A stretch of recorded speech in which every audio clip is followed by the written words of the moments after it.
Hey, this is Joe at the Pour Over.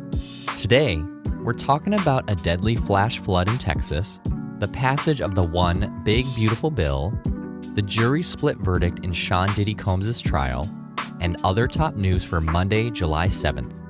Stay informed while remaining focused on Christ with the Pour Over today. Here's your quote of the day. I am a firm believer that the Lord sometimes has to short-circuit even our best plans for our benefit. Tony Dungy. Let's get started with some espresso shots. A flash flood tore through the Texas Hill Country early Friday, killing at least 70, including 21 children. The Guadalupe River surged over 20 feet in under an hour, swallowing homes, RVs, and cabins. Among the hardest hit areas was Camp Mystic, a private Christian summer camp for girls ages 7 through 17, located on the river. Up to 13 inches of overnight rainfall inundated the camp, prompting a chaotic emergency evacuation as floodwaters reportedly swept some cabins away. 11 campers and a counselor remain unaccounted for. 5 deaths have been confirmed, including the camp's director, who died saving campers. Search and rescue crews, over 400 emergency personnel plus Coast Guard and DHS support, aided by drones and helicopters, are combing the area by air and water. Governor Abbott has mobilized the National Guard to assist and issued a disaster declaration for 15 counties.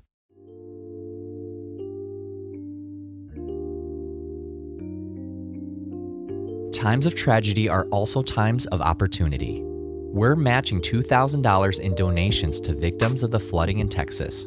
Your donation can be to any organization helping, but our match is going to our partner, Operation Blessing, a faith-based nonprofit with boots on the ground and a record of doing great work.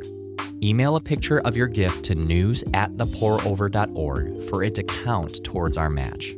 Hebrews 13 verse 16 says, "Don't neglect to do what is good and to share, for God is pleased with such sacrifices."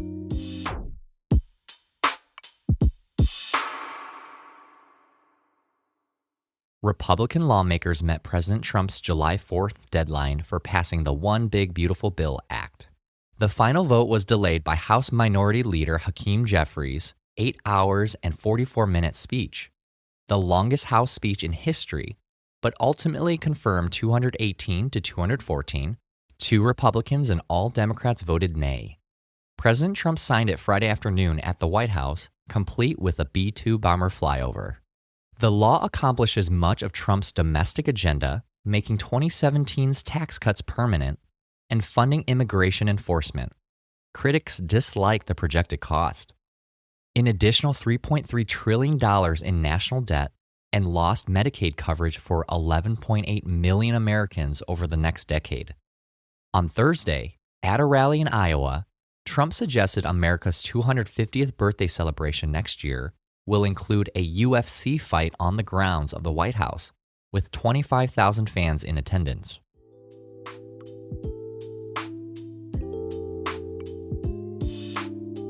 Here's a verse to consider when you're overwhelmed by politics.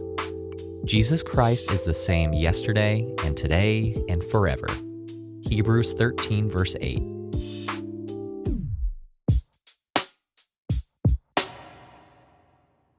Sean Diddy Combs was convicted on 2 of 5 charges.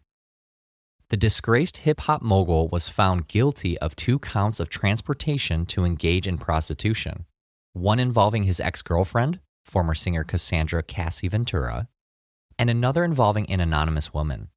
Combs was acquitted of more serious charges, sex trafficking and racketeering, a form of organized crime involving extortion.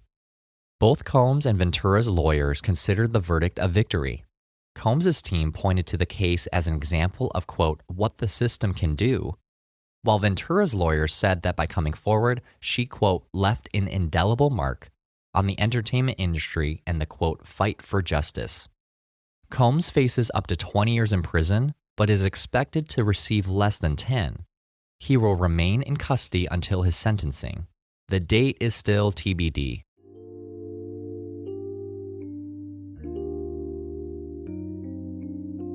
Whether justice is served or not in American courts, we can always count on perfect justice and inexhaustible mercy from the courts of heaven.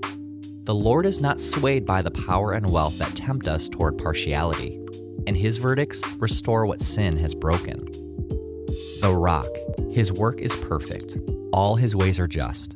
A faithful God, without bias, he is righteous and true. Deuteronomy 32, verse 4. Hey, it's Ellie from The Pour Over, and I'm officially in my breezy summer era, swapping out my cold weather wardrobe for linen everything. And with Quint, the transition's been effortless. Their linen is 100% European flax, which sounds fancy, and is, but their summer staples come without the fancy price tag. I grabbed a couple pairs of linen pants and some overalls, and have zero budget regret. Whether I'm heading to church, packing for vacation, or just trying not to sweat through another Tuesday, Quint is my new breezy BFF. Stick to the staples that last. With elevated essentials from Quint, go to quince.com/TPO for free shipping on your order and 365-day returns. That's QUINCE.com/TPO to get free shipping and 365-day returns. Quince.com/TPO.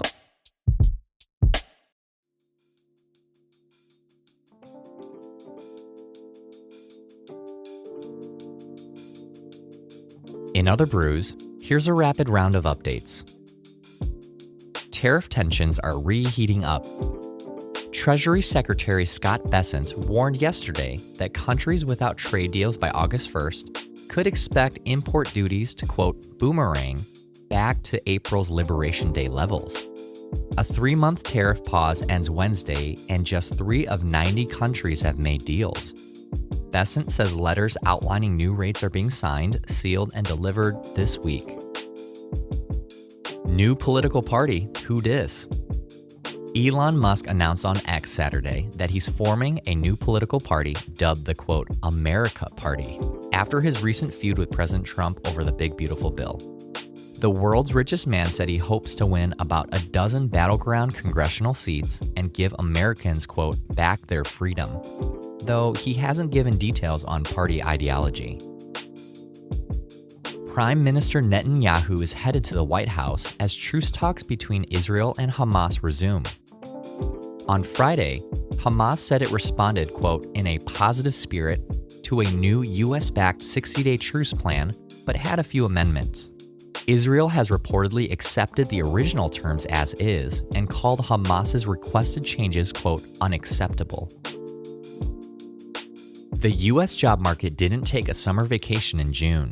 Instead, 147,000 jobs were added, beating expectations of about 110,000, while unemployment dropped from 4.2% to 4.1%. Most of the gains were in government, especially education, and healthcare, while private sector hiring slowed. Wage growth was modest, an increase of 0.2% monthly, and labor force participation dipped. For the first time in 16 years, Oasis is performing live. The British band, known for hits like Champagne Supernova and Wonderwall, kicked off their 41-date world tour in Wales on Friday. Brothers Noel and Liam Gallagher arrived hand in hand, a departure from the last time they appeared on stage, in 2009, which ended with thrown punches. That's all we have for today. Thanks so much for listening, TPO fam. If you're listening on the Apple Podcast app, give us a 5-star rating and drop a review. If you're listening on Spotify, give us a follow and hit the notification bell to never miss a new episode. We're grateful for your support and hope you have a great week. See you on Wednesday. Today's episode is sponsored by the Compelled Podcast. What would you do if you came face to face with a murderer sent to kill you for being a Christian? For Virginia Prodan, that question isn't hypothetical. Virginia was a small, petite attorney defending Christians in court in communist Romania, and she was really good. So good, in fact, she caught the attention of the communist regime. One day, a tall, muscular man walked into her office, closed the door, and pulled out a gun. He barked, "Shut up, sit down, I'm here to kill you." Virginia was face to face with a trained assassin. What happened next would surprise both of them. Listen to Virginia's entire story on the Compelled podcast. Virginia is on episode 31, which is titled He Came to Kill Me. Listen on your podcast app or at compelledpodcast.com. That's COMPELLED podcast.com.